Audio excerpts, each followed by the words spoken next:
nakatira ako sa isang maliit na isla.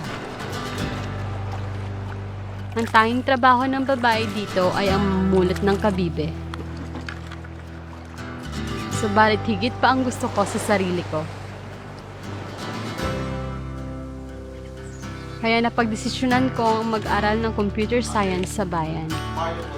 Sumasakay ako ng bangka araw-araw para lamang makapag-aral. Nung sinusulat ko ang thesis ko, nagkaroon ng malakas na bagyo. Ilang linggo akong hindi makaalis ng isla.